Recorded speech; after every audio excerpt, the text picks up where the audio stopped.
Calgary, we did it.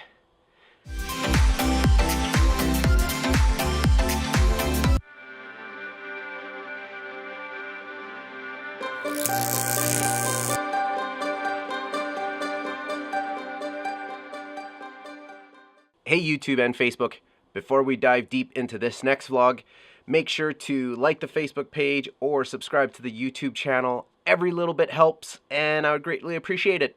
Okay, now to the important stuff. Calgary. My city made the, it's not my city personally, per se. I guess it's our city, but is it just the people living in this city, or who owns this? Who owns a city? Who owns a city? So the Economic Intelligence Unit. What a name, EIU.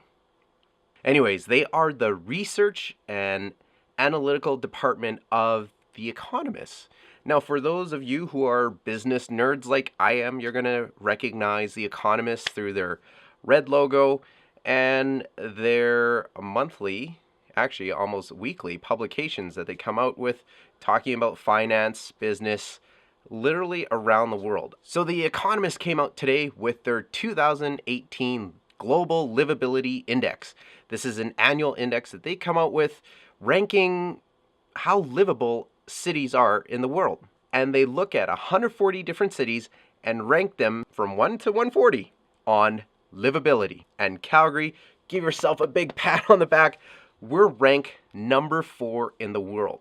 And when you look at all the North American cities, Calgary's ranked number 1. And the 2 other Canadian cities ranked on this list is Toronto and Vancouver. Suck it, TO and Vancouver. We're number 1. We outrank you on this list. Just kidding. Love you, TO. I have family in Toronto, and I do love that city.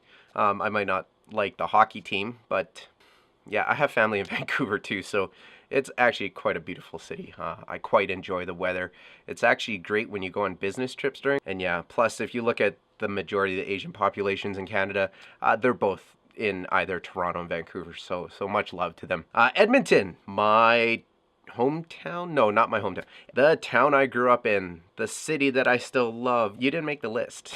I don't think The Economist took a look at Edmonton, but don't worry, Edmonton, you guys are still the city of champions in my heart and in my mind.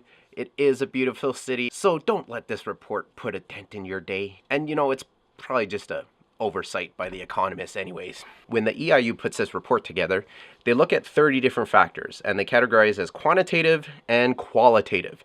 So with the qualitative factors, they get input from the researchers and the in-city contributors. So that's interesting. They didn't detail who the in-city contributors were, but I'm also too cheap and don't have money to buy the actual full report from The Economist. So the quantitative analysis also looks at external data points. And again, I couldn't afford the report, so I don't know what these data points are. They take these 30 factors and categorize them over 5 different categories. So let's take a look at these categories a little bit. Category 1 is stability.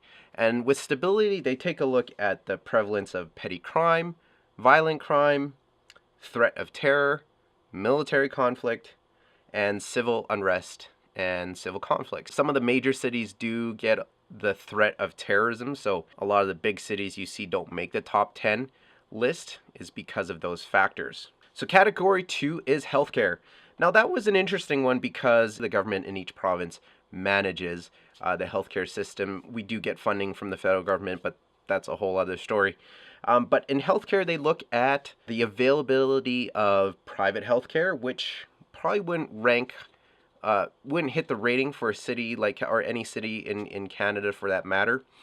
We do have free public healthcare, but they do look at availability of private healthcare, availability of public healthcare, quality of public healthcare, availability of over-the-counter drugs, and then overall general healthcare indicators. Category number 3, culture and environment. When it comes to culture and environment, the EIU looks at humidity and temperature. So that's for the environment.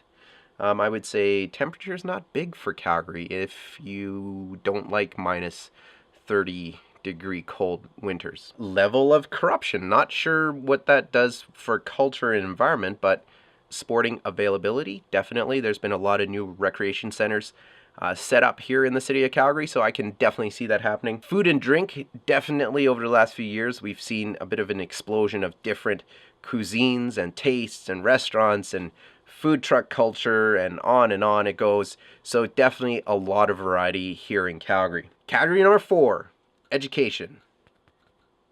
So the indicators they look at is availability of private education, which we in Calgary do have a lot of that. We have a lot of charter schools which aren't 100% private. We also have public education indicators and the quality of public education as well.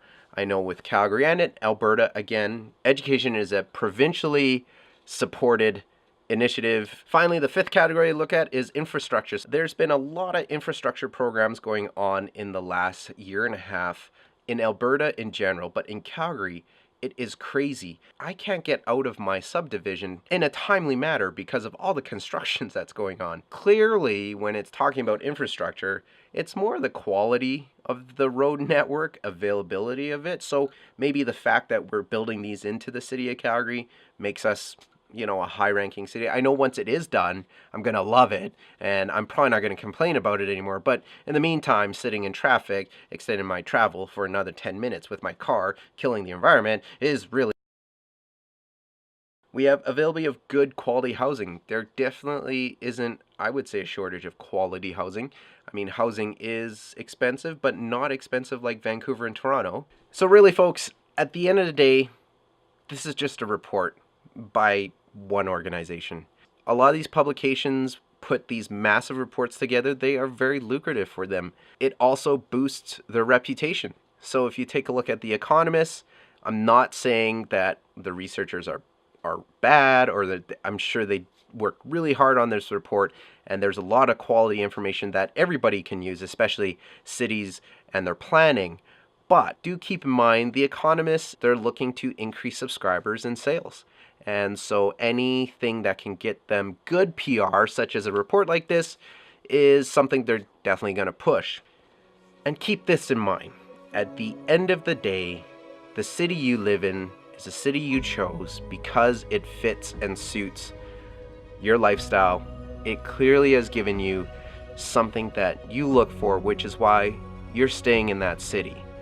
Whether it's quality of life, the beautiful sceneries, the walking trails, the green space, whatever it is, I'm sure your city has that, and that's the reason why you chose that city.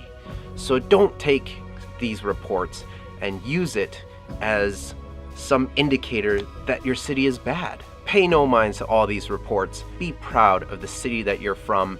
Embrace everything your city has to offer, and really know that your city in your heart is the #1 city for you. But clearly, Calgary's #1 and is the place to be. Suckers! Just kidding. Love you all. Love you all.